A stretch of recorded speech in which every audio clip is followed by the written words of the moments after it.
Welcome to the final edition of Training with Dr. Troy.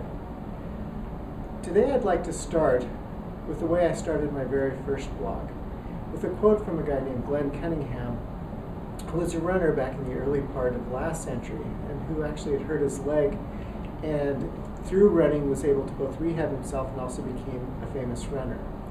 And he said that in running, and as in life actually, it's man against himself, the cruelest of opponents.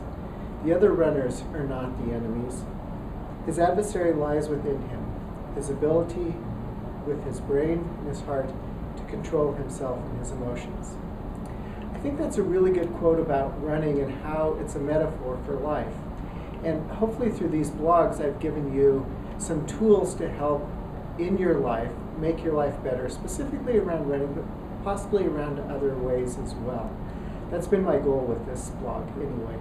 So I'd like to conclude with kind of revisiting one of those tools, and that was one of the ones we started with towards the very beginning. Do you have a plan? So with that, do you have a plan? Do you have a plan now for the race?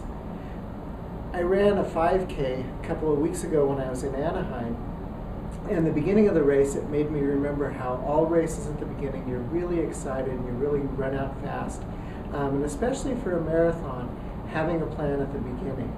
What's your pace going to be? Letting other people go if you need to, or running out to the front if you're that type of a person. But having a plan and trying to stick to it. What's your plan as far as drinking? What's your plan as far as are you eating things? And what's your plan as far as your goal for the race?